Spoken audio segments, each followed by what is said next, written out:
Welcome to Living the Smarter Science of Slim, where we provide a scientifically proven lifestyle for long-term health and fat loss by eating more and exercising less, but smarter. Eat smarter, exercise smarter, live better. I am so ready for that. Hey everyone, Jonathan Bailor here. Very excited about this week's bonus Smarter Science of Slim podcast, because we're gonna blow the roof off some things today, because we have an awesome and courageous guest with us today.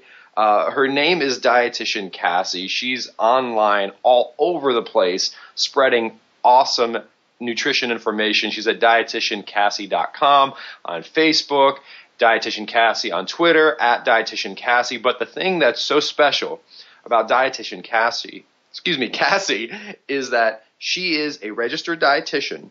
And she is a registered dietitian who, let's put it this way, reflects the research rather than the dogma. And this is not at all to put down registered dietitians at all. Cassie will tell us about the extensive training dietitians go through. But Cassie's been kind enough to come on the show to talk about this paradox where people often turn to dietitians as experts. But if these individuals are being taught the disproven theories of 40 years ago, what do we do? And I often get a question of people saying, Jonathan, should I even become an RD? Because if I'm going to get taught these old, obsolete, disproven theories, what good is it? And certainly it does a lot of good. We need credentialed people, and that's what Cassie's going to tell us about. But let's all just give a round of applause for Cassie even coming on the show to talk about this, because it's not an easy subject. So, Cassie, I'm over here. I'm clapping it up. I appreciate you coming on the show and addressing this tough issue with us. So welcome. Well, thank you so much, Jonathan, for the great introduction and for having me on your show today. I'm so excited to be here. And like you said, this is kind of a tough topic to talk about, because I don't want to undermine the RD credential at all, because it is a lot of training and there are so many great real food RDs out there. But at the same time, I love how you said that what I teach really reflects the research and not the dogma, because not all registered dietitians are that way, because we're taught a lot of conventional wisdom approaches in school. And, people are searching for real nutritional truth. They've exhausted fad diets where they lose weight and it all comes back and more.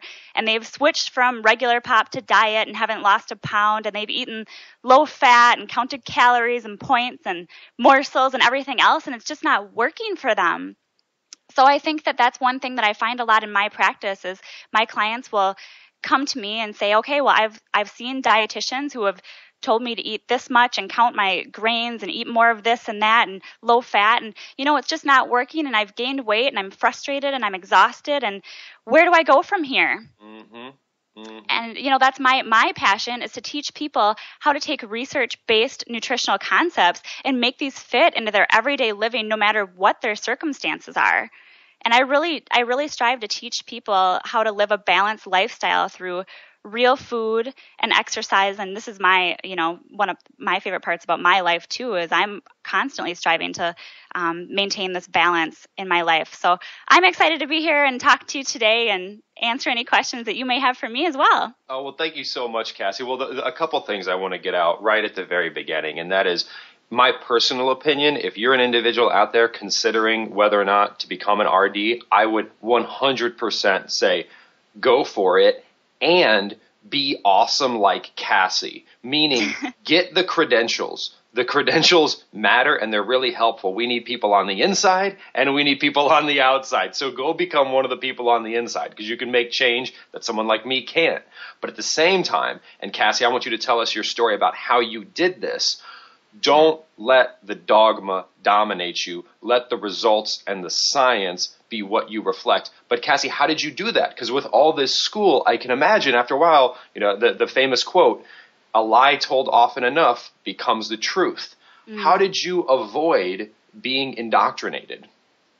That's such a good question. Well, my story as registered dietitian goes way back. As far as I've remembered, I've always been interested in nutrition and how the body works, and I've always loved research, dissecting it and implementing it and just learning about all the new research studies. My eye's always out there watching for all the new studies coming out. And I've always been an avid athlete. I was a gymnast, and now I'm a marathon runner, and always been interested in how what I ate affected my performance level.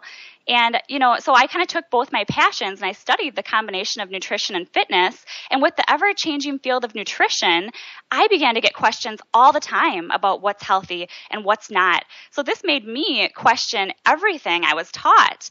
And, as a young practicing dietitian throughout my years of schooling, I really started digging in and researching, just doing my own research on top of all the research and stuff for my classes, because I wanted everything that I applied to my own lifestyle, along with the recommendations I was giving friends and family and patients in my clinical rotations and my internship, which I'll mention in a second. I wanted everything to be based on, current research and science and not just belief. So, what you have to do to become a registered dietitian is you have to get a 4-year undergraduate degree.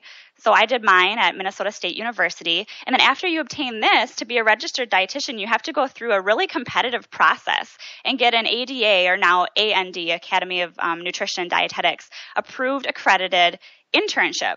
So in my college, and the statistics are about 50% of people who graduate with a 4-year degree in nutrition and dietetics get one of these internships. So they're not really in your favor in the first place, the statistics. So they're very tough to get. They look for students who are well-rounded, not just good students, but that hold a lot of leadership roles and do a lot of community work as well. So I did get accepted to a pretty prestigious program through the VA hospital in Chicago.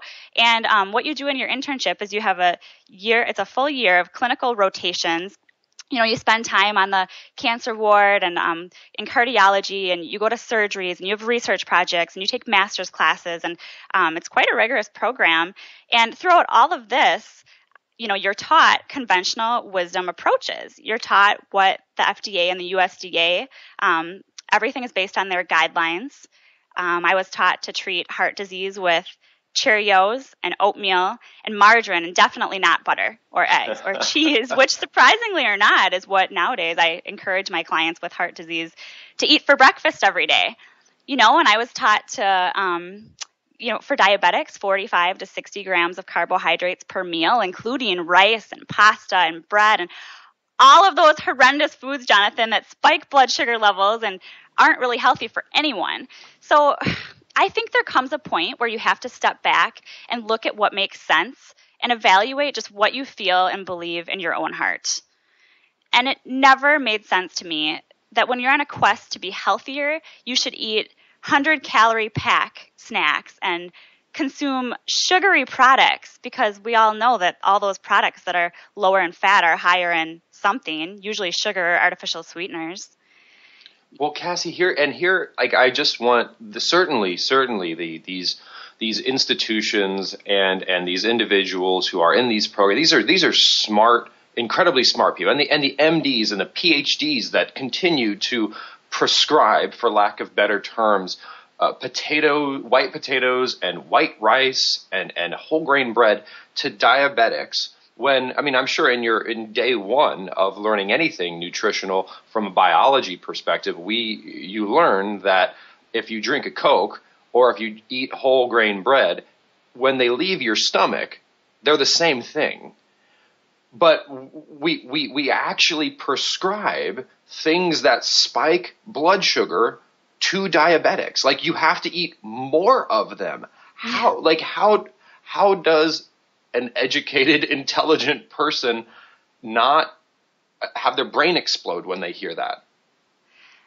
It's really hard. It's really, really hard. And it's still hard because there are still, I get questions about that all the time, especially a lot of my clients will come to me and say, well, my doctor said I need to make sure I'm having potatoes and bread at every single meal because I need those to balance out my blood sugars. And it's really hard for me to work against the doctor, so to speak. And I believe there are so many amazing educated healthcare professionals, doctors and nurses and dietitians alike. But I think that sometimes when you're in your practice, it's so easy to get caught up in teaching what you're practicing and what you've been practicing for the last 20, 30, 40 years.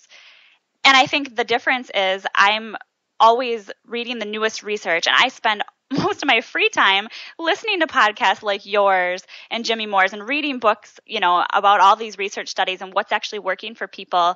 So I think it's just about being informed and trying to be out there and see what's working and what's not. And I think one thing that you mentioned at the beginning of the show, Jonathan, is that people are, they're frustrated and they actually feel like they're doing something wrong. They feel like a failure when here they're trying to eat this way that they were told was supposed to be good for them, and they're gaining more weight. Their blood sugar levels aren't under control, and they usually have a bunch of other health complications along with it. Well, Cassie, I think you hit the nail on the head there when you said there's an important distinction that I think we need to bring to the surface, and I think we also need to salute and applaud individuals like registered dietitians and clinicians, people who spend, when you have 8+ hours a day booked working with individuals, like that is your job. I was recently speaking with Dr. O, who has another wonderful podcast, and he talks about this model of rescue medicine, where someone comes in and they have an acute condition, and you essentially need to rescue them. And it's almost this model of urgency. Like you have a patient here with you. You have a client here with you, and that's happening back to back to back. And you're almost, think of it, this is kind of an exaggerated analogy, but think of it as a medic who is in the military in a battle time situation. Like they're just trying to stop the bleeding. They're just trying to help as many people as they can, as quickly as they can, and their heart's in the right place. But if that person is so busy doing those types of things that, like, let's continue that analogy. Maybe it won't make sense. Hopefully it will. That they don't yet understand that, for example, having their hands clean before they touch a wound is extremely important, or they might do more harm than good. Well, again, it's in some ways the responsibility of the people who are not on the front lines to make sure that the people who are on the front lines are educated. So instead of maybe blaming those people like you, people on the front lines, well, I wouldn't blame you anyway because you're doing the right thing. But I almost think individuals such as myself and people in the research community need to look inward and say, isn't it kind of our job to ensure that we're getting the people on the front lines this information? Because you guys are the ones actually out there one-on-one helping people, and that takes a lot of time in and of itself, right? Well, you're right. It does take a lot of time. And I really like what you said about how a lot of these clinicians who are teaching these outdated theories, this conventional wisdom, their heart really is in the right spot. I mean, I meet so many doctors who really, they're so wonderful, and they're trying to see, like you said, as many people as they possibly can. They're trying to help all of their patients, and they just aren't always exposed to some of this new information. And they really do want to do what's best. And I think that's the hard and frustrating part for me, is that I just wish that everyone could somehow just be exposed to all of this new information, and that we just all had more time in a day, Well, and Cassie, that's why, rolling back to some of the things we talked about earlier, that's actually why I think it is so important for people like you to get the RD credentials and to get in on the inside, because we all know, it's human nature to be a bit of us versus them kind of a thing. We're team A, team B. There's the famous study where they take children and you give some of them red armbands and you give some of them blue armbands, and within 2 days, like the red armbands don't like the blue armbands. Yeah. So the more we can have individuals with RDs and with PhDs and with MDs bringing, serving as a conduit, serving as a bridge between the more esoteric research community, and then you've got the people on the front lines. If you can have that bridge, I think that is so valuable. And that's why I encourage people to get those credentials. What do you think? Yeah, I think so too. I think that's really important to be on the inside, and even just to be, when you're inside that inner circle, seeing what is being taught. It's hard because I feel for dietitians because I fell for their brainwashing at one point too. It's really hard to reverse when these guidelines are being pushed at you from every direction. This is what you're being taught. And I do like to use the word brainwash because I feel like that's what it's like, because you're being taught these specific guidelines and you're not really being given anything else from anywhere on the outside. So I get that, and I think it's really hard, but I also think it's really important. I think it's important to be in that inner circle and be exposed to everything that registered dietitians are being taught, but then use your own brain and question everything and look around at all these other sources and, analyze all the research studies and their findings and see what's being done and what's being taught and what's working and what's not. So I would absolutely encourage anyone thinking about going into a career in nutrition to get those RD credentials. I think that they do set you apart, and I think that it really is important. And Cassie, I think the good news is if we can free our minds from one theory, I think this becomes much easier, because what we're talking about starts to become a little bit more commonsensical. And when people throw dogma at you, like someone can say 1 + 1 = 3 all day, you're going to be kind of like, but I have one rock and I have another rock, and when I put them together, there's only two things here. So what you're saying doesn't make any sense. And that one theory is the idea that a calorie is a calorie. So just eat 1,400 calories per day and you're good to go. Because once we stop believing that the calorie is all that matters, and that food and biology and the beautiful complexity that is the human body can be reduced to a calorie mathematical formula, then the idea that you should feed a diabetic foods that cause the thing you're trying to avoid because they're low in fat and therefore low in calories doesn't make any sense. And the idea that people call it the Paleo Diet, to me that doesn't make any sense. These people are simply advocating eat things you find directly in nature that have the most good stuff in it and the least bad stuff in it. Like, how is that a diet? That I hate even the make word sense. diet. I know. And I hate how the word diet is in that term Paleo Diet, because I also am an advocate of the Paleo Diet. I think it's great. I think it's not a diet. I think it's a lifestyle. I think it's about making lifestyle changes and including fresh meats and fish and eggs and vegetables and healthy fats to balance your blood sugars all day long and stay full, and it's all real food. And yeah, it really frustrates me that we have to use the term diet there. But I think that you're really onto something. I think once we get over this whole calorie concept, the USDA guidelines are based on balancing calories to maintain weight. They're still stuck on that notion that it's all about calories, when frankly, it's not. Weight maintenance is so much more about the quality of these calories, not the quantity, and what your body does with these calories, the role of the hormones like glucagon and insulin and ghrelin and leptin. And, there's so much, sleep, the role of sleep. There's so much more that goes into it. And I think that people are begging for this. They're hungry for this. They're craving something different. They've exhausted every diet, pill, and potion out there, and they're looking for something that's actually going to work long term. And I hear this all the time in the community enrichment classes that I teach and the clients who I coach. Once you explain some of these basic concepts to them, it actually makes sense. And when it clicks and it makes sense, that's when people are motivated to make change. And when they start seeing positive changes in their own bodies, that's when all of this comes together, Absolutely. And it's funny that you said they're hungry for something different, because that's probably true on two levels, right? One, they're hungry because they're starving themselves.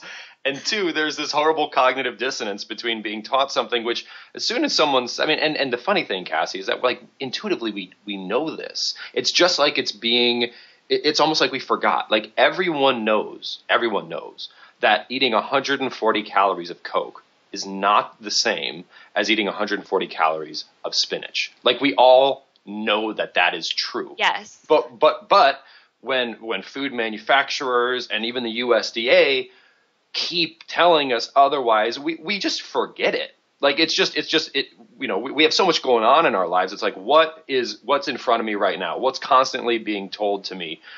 Same thing with weight. Like we know that what you weigh is really not a good indication of anything. There's healthy people that weigh a lot. There's unhealthy people that weigh a little. There are people like myself, which are technically obese according to their weight, but if you saw me, you would not say that I'm obese. Like, we know that, but we're constantly inundated with that dogma. So it's like we have the fortunate thing, though, is not only do we have science on our side, I believe, but we also have common sense on our side. And because of that, I think we're going to win out. I think it's just going to take some time.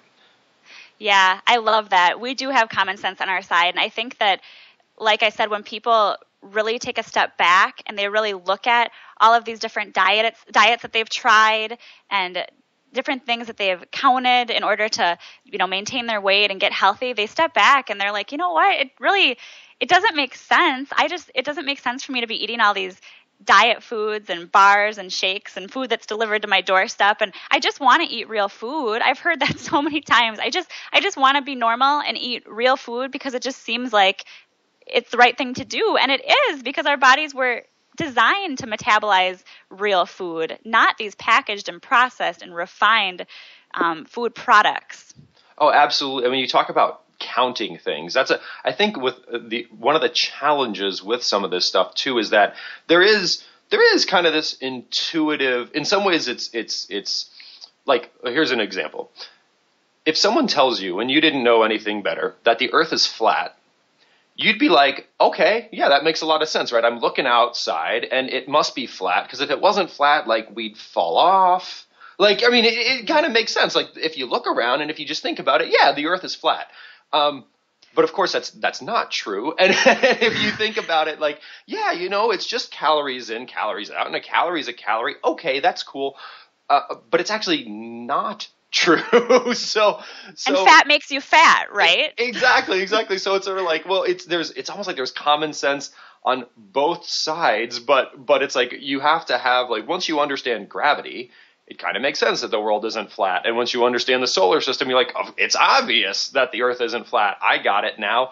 And once you understand, for example, maybe hormones, and once you understand even a baseline understanding of what your body does to food once you eat it, besides just being a calorie factory, then this I call it the flat earth theory of weight loss becomes just that. It becomes what seems commonsensical becomes absurd in favor of actual common sense, which is that food is more than just calories. Yes, it is. And that's what I love about having the opportunity to sit down with people and teach them some of these concepts.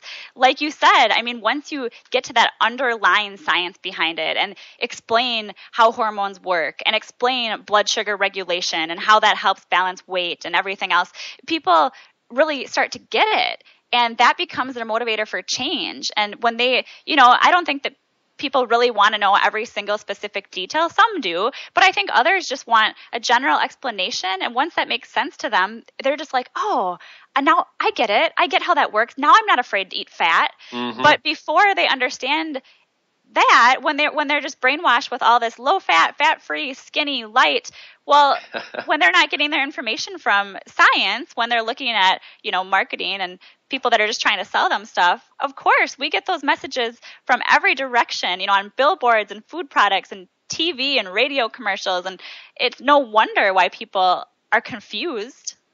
Oh, absolutely. And it's funny too, because we talk about counting things, and I think this is just another example of where we talk about it's common sense versus common sense in some ways, because like people say, oh yeah, you just need to count calories, and people are like, okay, I mean, I can see why that would work. Okay, that seems commonsensical. But what I often find, I'm curious what you think about this, Cassie, is like, okay, let's imagine that human health is only possible if you count calories. Okay, let's assume that that's true.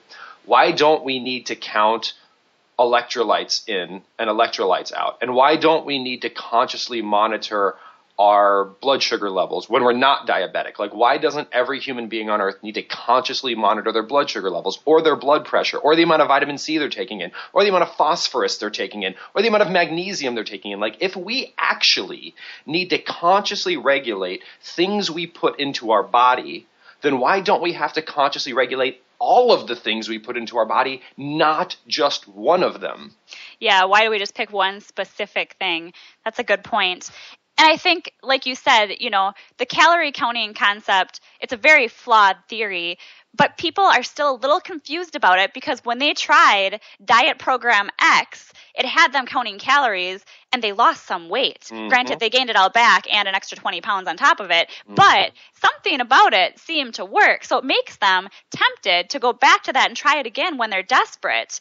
And, usually when I take a step back and look at what they were really doing and they tell me a little bit more about the specifics of Diet Program X, they were probably eating a lot healthier. They were probably cutting out sugar. Pretty much every diet on the planet that's successful always cuts out sugar. So there you go. That's going to be really, really helpful right there. They're probably eating more vegetables and maybe some fruits that are lower in sugar. So that's going to be really helpful. And so there's certain concepts that you can follow a diet and maybe have some success on it because usually people are doing a lot more than just counting calories. I mean, if they were just eating a bunch of 100-calorie packs all day long, I'm not quite sure how that would work or how anyone's done doing something like that. But there's just so much more to it, Jonathan. Oh, absolutely. Well, an analogy and a point that I think may be helpful for folks because they were transformative to me. Gary Taubes and Adam Kozlov talk about something which is very fascinating, which is kind of what you just mentioned, where if you are like the typical American and you get about 60 to 65% of your calories, if not more, from processed starches and sweets and refined seed oils, then if you cut your calorie intake in half, the thing you are most reducing in your diet is the poisonous things we just listed, which are the things that are making you fat in the first place. So it's not actually necessarily that you're cutting your calories. It's that the act of cutting calories reduce the amount of poison you're ingesting, so you're getting better. Yeah, I love that. I think a lot of people would hear you say the word poison and think, what? But I think a lot of the foods that we are putting into our body, especially these diet foods and food substitutes, are poison. Margarine is made in a lab. It's not natural. A lot of, the artificial sweeteners, I really encourage people to not use these. They're not natural. They were not on planet Earth ever. They were manufactured in a lab. And these are things that we just need to remind ourselves of and get back to the basics of eating real nutritious foods that our bodies were designed to run on. Oh, absolutely, absolutely. And an analogy, and this, I just thought of this just now, Cassie. So you might have to unpack this and reel me in because I don't know if this will work. But we talk about, I went on that calorie counting program and I saw results, and we talked about, well, maybe that's because something else happened that really wasn't the act of reducing calories, was reducing something else.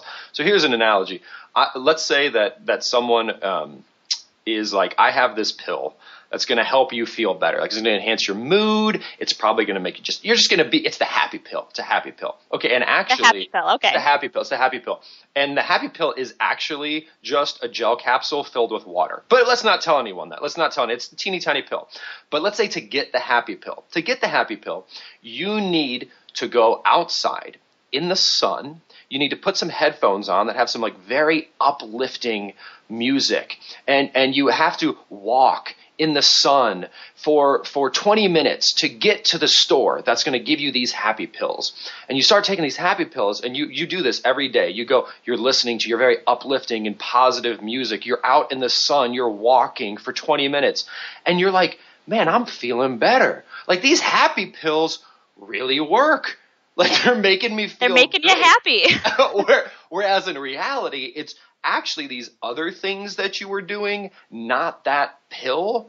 Yes. That are actually making you happy. So when, the only reason I mentioned that somewhat stupid story is if for the individuals who are in that place you mentioned, which is a very real place that I think so many of us have experienced, where they're like, well, when I just stop eating, I get results.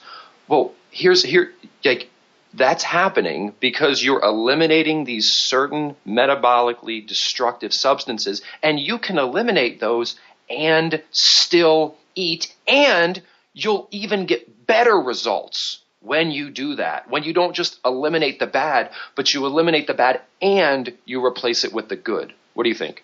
Exactly. And I think a lot of people fail to see that aspect of it. I love that happy pill analogy. That's such a great visualization, especially compared to diets, because I think that that's just exactly how I feel about diets. When people are confused at how they got a little bit of success from trying this one diet, that's what I was trying to say about how they're doing all of these other things. A lot of the diets I see are encouraging them to maybe exercise a little bit and eat some more vegetables and cut out their sugars, and they're doing all these other things, and then they're like, oh, I think it's these sugary, or they don't say sugar, they tell me these diet shakes that are helping them exactly. that have about 25 to 40 grams of sugar, just the same amount as a couple of candy bars or a can of pop, but they're drinking these things thinking that they're working, but really it's all of these other positive changes that they're making.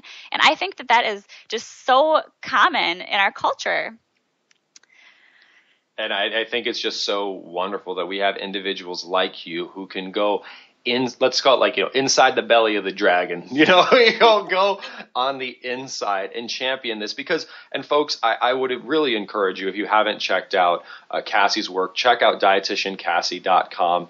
Check her out on Facebook, which is at Dietitian Cassie. Find her on Facebook, because individuals like Cassie it's easy for me to say these kind of things because my livelihood isn't tied to a professional affiliation with an association, and for an individual whose livelihood is tied to that, to in some ways represent or say things that may be in conflict with that organization, that takes a level of courage and just fortitude, which I admire. And I think we as individuals need to support people like you, Cassie, because it's easy for us on the outside to say, blah, blah, blah, that's wrong and bad. But for people who have got to work with other people who think the traditional flat earth theory of weight loss, it takes a lot more courage. And we should be sensitive to that. And I think we should appreciate that. So thank you, Cassie, and listeners. If there's anything you can do to support people like Cassie, or even some of the MDs that are speaking out against this. Let's look. Cassie, here's an example. What happened to Dr. Adkins? Right? He was kind of shunned from the nutritional community when, frankly, 50 years later, we're kind of being like, Robert Adkins was kind of on to something. Yeah, exactly. And I think there is something like you were saying about just being inside that dragon's tummy and just seeing all these people and what they're, being inside the thought processes and seeing what's going on in the world of dietitians and with the real world. I think that's what I love about my job is I get to work with healthcare professionals, but then I also get to work with real people and really help them apply these complicated nutritional concepts, which really are very basic, and just help them break it down, bring it back to the basics and apply it to their own lives. And, on my blog, I try to put up a post each week about things that I've learned from my clients and different research studies that I've read, diet strategies that people are constantly coming to me and telling me that they're trying that really aren't working. And I just encourage people to just, really get out there and learn this stuff for yourself. And you know what, when you're in doubt, just try something for yourself and see how it works. Because I think that's the one thing that people will say, well, you really think that I'll feel good if I eat eggs for breakfast? I like my cereal. And I'll say, just try it. Try it for a week and come back and tell me how you feel. And I've never had anyone tell me that they go back to cereal. Never. So sometimes you just have to try it for yourself and see how your own health improves. Absolutely. And also I would say if you're trying to do something to increase your health, there's one exception here, but if you're trying to do something to improve your health and it makes you feel like crap, that's probably a good sign that it's not actually helping your health. The one exception is if you're addicted to sugar and starch, which is now a demonstrated phenomena, like you're going to go through withdrawal, just like anyone who's getting off an addictive substance will go through. But if, let's say, after 4 weeks, what you're doing is making you feel tired and lethargic and crappy, chances are it's not really helping you. Yeah, you should have enough energy to make it through your workday and come home and play with your kids and make dinner and maybe even go out for a little walk. And you shouldn't feel exhausted and fatigued and deprived of your life. You want to be able to live this life to the fullest. And I really believe that if you're eating real food and have the proper nutrition, you're going to feel great.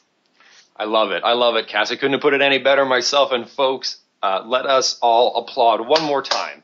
Dietitian Thank you so Cassie. much. It's fun to be here today. Oh, it's great, Cassie, because, like I said, it's much different being in your position and doing what you're doing. It takes a lot of courage. So we salute you. And please, folks, check out dietitiancassie.com.